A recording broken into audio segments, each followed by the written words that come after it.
Assalamualaikum warahmatullahi wabarakatuh.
Allahu Akbar, Allahu Akbar, Allahu Akbar.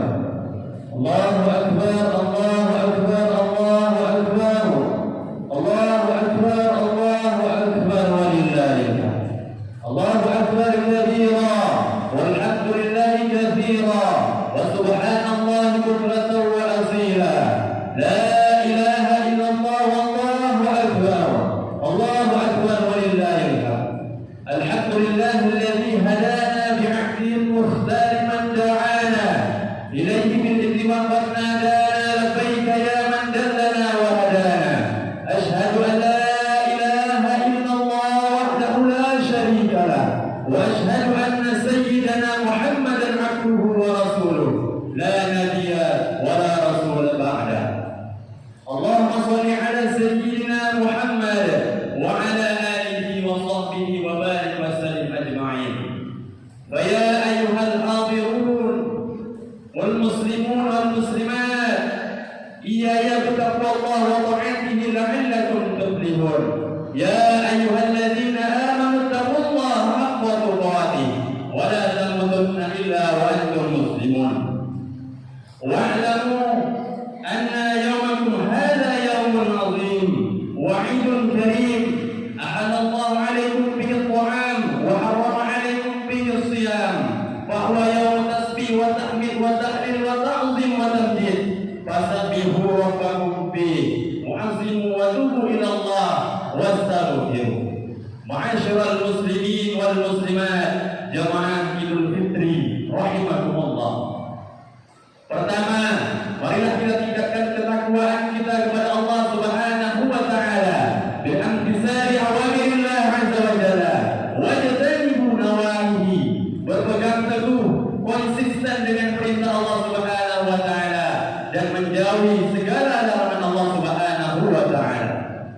Alhamdulillah, di pagi hari yang penuh kemuliaan dan kemenangan ini, seluruh umat Islam bersatu memperingati hari kemenangan setelah sebulan penuh berpuasa di bulan Ramadan, yaitu Hari Raya Idul Fitri.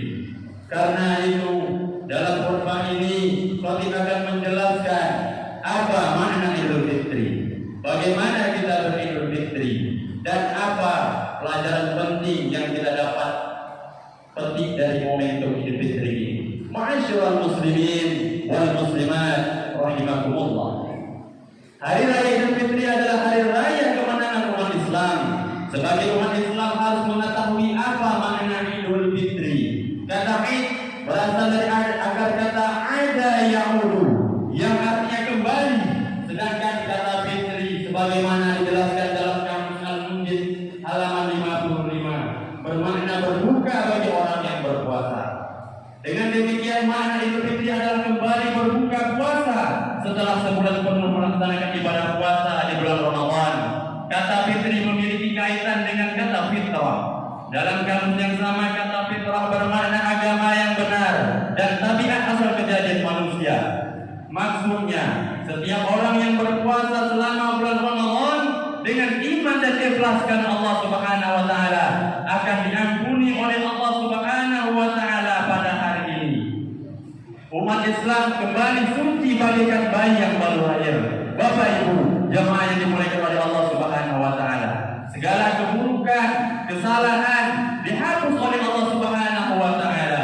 Sebagaimana diriwayatkan oleh Imam Bukhari dalam sahihnya, Nabi sallallahu alaihi wasallam bersabda, "Man shoma Ramadan imanan wa ihtisaban, ghufira lahu ma taqaddama min dhanbihi." Barang siapa yang berpuasa di bulan Ramadan dengan iman dan ikhlas karena Allah Subhanahu wa taala, maka diampuni dosa-dosanya yang telah lampau. Dari hadis di atas, setiap kaum muslimin yang berpuasa di bulan Ramadan dengan penuh keimanan dan keikhlasan karena Allah taala, pada hari raya ini ia terbebas dari segala dosa, bersih bagaikan bayi yang baru lahir dari rahim ibunya. Sebagaimana Nabi sallallahu alaihi wasallam bersabda, "Kullu mauludin yuladu ala fitrah, bawahu yuhawidani wa yunasirani wa yumajisani."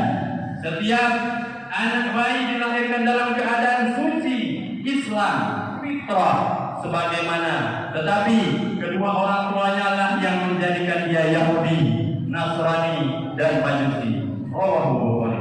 Ma'asyiral muslimin wal muslimat, salat Idul Fitri rahimakumullah. Selanjutnya, poin yang kedua adalah yang dapat kita petik dari momentum Idul Fitri ini adalah bagaimana cara kita beridul fitri.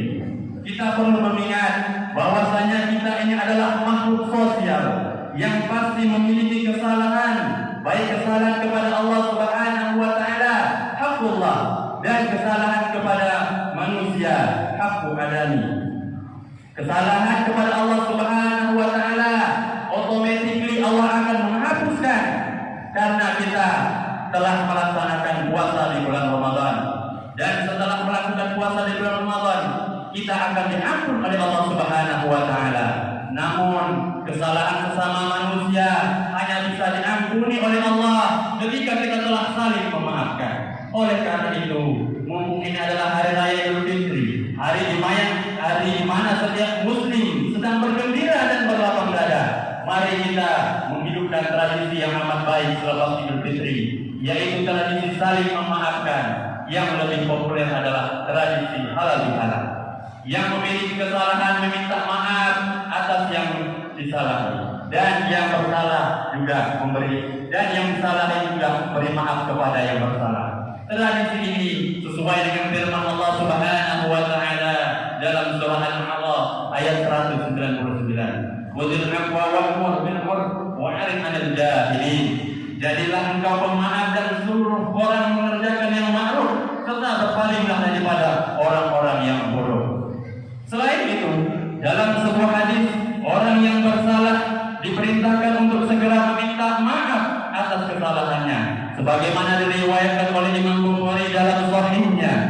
sallallahu alaihi wasallam bersabda, "Man kana lahu mazlumatun li akhihi min 'abdihi aw syai' falyatahallal minhu al-yawm." Qabla an takuna la yakuna dinar wala dirham in kana lahu 'amalun salih ukhidha minhu bi qadri al-mazlumati wa in kana lam takun lahu hasanat ukhidha min sayyiati sahibi fa humla alayhi. Yang artinya, barang siapa memiliki kesalahan terhadap saudaranya, baik moral maupun material, segeralah meminta kehalalan di hari itu juga, sebelum sampai pada hari tiada dinar dan dirham.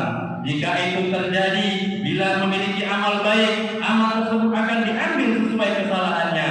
Namun bila ia sudah tidak memiliki kebaikan, maka ia akan ditimpakan kesalahan dari saudara yang ia sadari. Menjadi jelas, mumpung hari ini semua orang sedang berbahagia dan menyambut hari raya Idul Fitri, semua orang mudah memberi maaf, semua orang dalam keadaan lapang. Mari manfaatkan momentum berharga ini untuk saling bermaafan, saling rukun, saling bersatu, dan mempererat tali persaudaraan. Dalam istilah kata, bersatu kita teguh, bercerai kita lanjut. Ma'asyiral muslimin wal muslimat rahimakumullah. Selanjutnya, poin yang ketiga yang kita dapat petik dari momentum Idul Fitri adalah apa pesan yang penting dapat kita petik dari Raya Idul Fitri ini. Pada hari Raya Idul Fitri ini, kita kembali mengingat momentum lahirnya istilah halal bihalal. Penggegas istilah halal bihalal ini adalah Kiai Haji Abdul Wahab Qasmullah. Pasca Indonesia merdeka pada tahun 1948, Indonesia dilanda gejala desintegrasi bangsa. Para elit politik saling bertengkar dan terjadi pemberontakan di mana-mana. Kemudian Kiai Wahab memberi saran kepada Bung Karno untuk menyelenggarakan halal bihalal. Ketika elit politik tidak mau bersatu, maunya menang sendiri, benar sendiri, dan saling menyalahkan, perilaku tersebut termasuk perbuatan yang salah dan dosa. Dosa itu adalah haram. Agar tidak punya dosa dan haram, maka harus dihalalkan, yaitu duduk bersama, saling memanfaatkan, saling memaafkan, saling menghalalkan. Inilah yang dimaksud dengan halal bihalal. Dengan halal bihalal mereka bisa bersatu dan duduk bersama sebagaimana semestinya. Bersatu dan duduk bersama sebagai momentum untuk menyusun kekuatan dan persatuan bangsa. Dari kisah halal bihalal tersebut ada beberapa pesan penting. Yang pertama, orang yang tidak mau rukun, orang yang saling bermusuhan, itu hukumnya adalah haram, dan keduanya tidak akan masuk surga. Sebagaimana Nabi sallallahu alaihi wasallam bersabda, "La yadkhulul jannah qatilur rahim." Tidak akan masuk surga, kata Nabi sallallahu alaihi wasallam, orang yang memutuskan silaturahmi dan orang yang memiliki permusuhan. Pelajaran yang kedua, orang yang bermusuh harus mau rukun dan bersatu. Dengan rukun dan bersatu kita akan mendapat rahmat dari Allah Subhanahu wa taala. Dengan rukun dan bersatu hidup menjadi aman, tenteram dan nyaman. Hal tersebut mungkin kita dapatkan bila kita memiliki permusuhan. Ketiga, pentingnya persatuan. Persatuan merupakan hal yang prinsip dalam agama kita. Ingat, persatuan itu adalah rahmat, sedangkan perpecahan itu adalah azab dari Allah Subhanahu wa taala. Dari beberapa pesan tersebut, halal bihalal merupakan cara yang sangat efektif untuk menyatukan umat menuju bangsa Indonesia. Baldatun thayyibatun wa rabbun ghafur. Ma'asyiral muslimin wal muslimat rahimakumullah. Syekh Abdul Qadir Al-Jailani dalam kitab Al-Ghunyah juz 2 halaman 34 secara tersirat dijelaskan bahwa hari raya Idul Fitri adalah momentum untuk menghapus segala dosa dan kesalahan. Momentum untuk berhijrah, yaitu berhijrah dari kejelekan menuju kebaikan. Jika sebelum bulan Ramadan kita saling bermusuhan, saling menghina satu sama lain, saling tercerai-berai, dan banyak melakukan kesalahan, setelah hari raya Idul Fitri ini kita berkomitmen untuk memperbaiki diri kita, saling bermaafan, saling rukun, saling bersatu, dan saling mempererat persaudaraan dan persatuan. Ingat, sesama muslim adalah bersaudara. Sesama saudara harus saling berbuat baik, sebagaimana persaudaraan tangan kanan dan tangan kiri. Ia berbeda dan tak sama. Walaupun keduanya berbeda, ia saling membantu, berbagi peran, dan saling melengkapi kekurangan masing-masing. Mereka tak pernah menyakiti satu sama lain. Karena menyakiti satu sama lain sama saja dengan menyakiti diri sendiri. Karena itu di hari yang mulia ini mari kita lanjut kembali persatuan dan persaudaraan.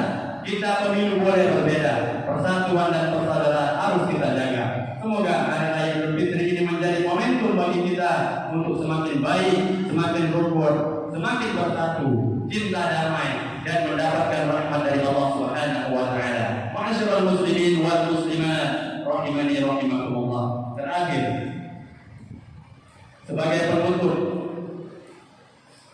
kiat-kiat aku agar kita terus istiqomah ba'da Ramadan adalah: pertama, kita perbanyak doa, minta istiqomah kepada Allah Subhanahu wa taala. Ya muqallibal qulub, salli ala dinika wa ala ta'atik. Wahai zat yang membolak-balikkan hati, teguhkanlah hatiku di atas agama. Hadis riwayat Tirmidzi. Yang kedua, kumpullah dengan teman-teman yang soleh yang mengantarkan kepada kebaikan, seperti teman-teman yang ada di majelis ini. Yang ketiga, beribadahlah yang terus-menerus walau sedikit, sebagaimana hadis Nabi Sallallahu Alaihi Wasallam, "Ahabul amal ila Allah Taala wa amalan yang paling dicintai oleh Allah Subhanahu Wa Taala yaitu amalan yang kontinu, artinya terus-menerus walaupun sedikit." Yang keempat, berusaha menjadi ibadah, berusaha menjaga ibadah wajib sholat 5 waktu dan melengkapi dengan ibadah sunnah seperti sholat sunnah wajib, tahajud, duha, dan puasa sunnah, puasa 6 di hari bulan Syawal. Semoga ibadah wajib dan sunnah terus dijaga pada Ramadan sebagaimana dirutinkan pada bulan Ramadan. Ma'asyiral muslimin rahimani rahimakumullah.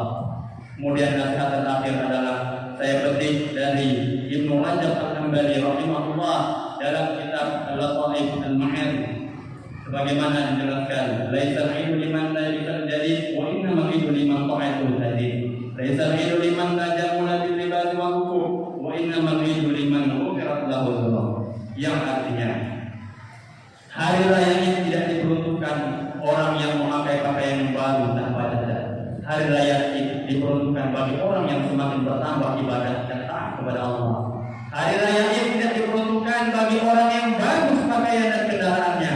Hari raya ini diperuntukkan bagi orang yang diampuni oleh Allah Subhanahu wa taala.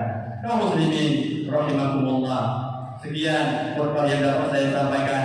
Semoga kita semua menjadi Allah Subhanahu wa taala yang bertakwa, sebagaimana itu sudah dijadikan Allah Subhanahu wa taala. Kalau orang yang mengerjakan puasanya benar, maka dia tergolong kepada hamba Allah Subhanahu wa taala yang bertakwa. Amin amin amin. Allahumma amin. Barakallahu li wa lakum bil Qur'anil azim wa nafa'ani wa iyyakum bihi minal ayati wa dzikril hakim. Wa taqabbal minni wa minkum tilawah innahu huwas samiul alim. Aqulu qawli hadza fastaghfiruh. Innallaha ghafurur rahim. Allahumma shalli ala Muhammad wa ala ali sayyidina wa maulana Muhammad wa sallim wa radiyallahu tabaraka wa ta'ala kulli sahabika ajma'in.